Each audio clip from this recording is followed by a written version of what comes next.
Hello everyone and welcome to another MoTeC M1 training webinar. My name is Mark McCoy and I will be your host. Today's subject is the third in my lineup of initial setup workbook webinars. This one will be concentrating on the engine speed limits worksheet. So I'm going to start off by going to my M1 ECU, which is already online. I've gone to my initial setup workbook and I'm on the third worksheet, which is engine speed limits. The first thing we have is a number of tables. Now these tables are different levels of RPM limiting depending on what function is active at the time on this ECU. The one most people will be most interested in will be the engine speed limit maximum. So this is what would be considered to be the main RPM limiter for this engine tune. I have two different levels I can use. Maybe this A and B is connected to a driver switch. So you got one for a transport stage and one for the actual rally stage for a rally car if you wanted. There are also three other tables which simply set the RPM limit for other functions. I've got an anti-lag speed limit, I've got a coolant temperature speed limit, and I've also got an engine load average speed limit. Now, the way the ECU chooses which one to use at any one time is simply based on which one is requesting a lower RPM limit. Now if I just click on our live channels at the moment, one thing I want you to notice is we have an engine speed limit state. Now this state simply tells where is the ECU getting its current engine speed limiting request from. So you can see here we have 5,000 as our limit maximum, and the speed state is actually telling us that it's using the maximum. Also over on the right hand side here I have a nice big reading of in green, which basically says it's on the maximum as well. Now just for example, if I go to this engine speed limit or the load average table, if I go and put a lower value than the current maximum, say 4,000 RPM, you can see instantly that the limit state changes to engine load average, and also my indicator on the left, we've made that go red for anything that's other than maximum RPM limit. So I can simply change that one back to something higher and it just goes back to the maximum. Now if you ever have any kind of suspected engine speed limiting, like get a lot of phone calls where they feel as though the car's on a RPM limiter but they're not really sure why, the engine speed limit state is the first channel you go looking for to just see, okay, where is this request coming from. Okay, another thing I'll mention that's going to be in a bit more detail when I get to sensor setup is we can also have an engine speed limit that's a warning in case a sensor goes out of a range that we've predefined. Now just an example here, I've got a fuel pressure reading here.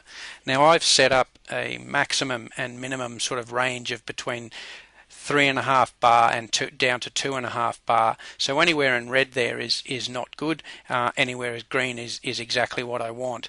So if I lower the fuel pressure, you'll be able to see that engine speed limit state goes to fuel pressure warning. So basically whatever I've set up in my configuration or setup for my fuel pressure, it's now on that engine speed limit.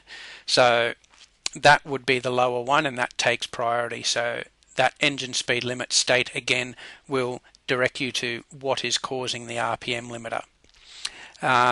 Just down the bottom we have a throttle servo fault engine speed limit, which basically says if I have drive-by-wire on this engine and that goes into fault, what engine speed do I want to, the limit to be at, and that's 2,000 in this case, which is basically what we'd be using on our earlier ECUs. It's currently not in use at the moment because I haven't got any drive-by-wire or any throttle servos set up. Two more parameters which you'll need to be wary of are the engine speed limit default ignition range and the engine speed limit default fuel margin. What these two do is they basically set what is the RPM range over which I phase in the ignition cut or the fuel cut. So if I just go back to my PowerPoint here, I've got a little diagram which sort of gives you an idea. Now what we're realistically talking about here is the difference between hard cut and soft cut. What a hard cut would be is once I get to my 5,000 RPM limit, you cut the fuel and the ignition in one fell swoop. Now what that ends up doing is hard cut is exactly what it does. It's quite rough, but it gives you a very sort of defined line as to where the RPM stops. And that's what most race teams will use, because they want, if they're limited to a specific RPM, like say the V8 supercars, they'll want to accelerate all the way up to that, so they don't worry about having any control ranges. Now I've set here in this example an ignition range of 200 RPM. Now what that says is quite literally at 5,000 RPM on my little cut diagram here I have 0 cut. Now as I start to approach 5,000 plus my 200, so 5,200 RPM, I ramp the ignition cut or the speed limiting in over that 200 RPM. So what will happen is that engine will accelerate and it'll get to 5,000 and the ECU will start to phase in the cut, and maybe I get to about 5,100 RPM and before the engine stops. So, but it ramps that ignition cut in slowly, and it's what we call a soft cut. The engine simply stops accelerating rather than being a harsh banging and cut. So 200 RPM control range is probably fairly average. You know, you can go higher or lower, but the lower you go, the harder the cut will be. Now, just as for this example, I've also offset my fuel margin by 250 RPM. So what this is basically saying is ignition cut happens over 200 RPM, but at 5,250 RPM you can start cutting the fuel as well. So I also have I've included a fuel range in this diagram. Some packages will have it and some won't. The general purpose package has no fuel range, so what you can effectively think is at 250 RPM above my 5,000, the fuel will cut 100%, so more or less the line of my diagram would be directly up. Some of the other packages include a range. Now if you want these two things to happen at exactly the same time, then that fuel margin simply just needs to be 0. But just remember, depending on the package you have, it's either going to ramp it in over your fuel range, or it's going to be a 0 to 100% initial cut.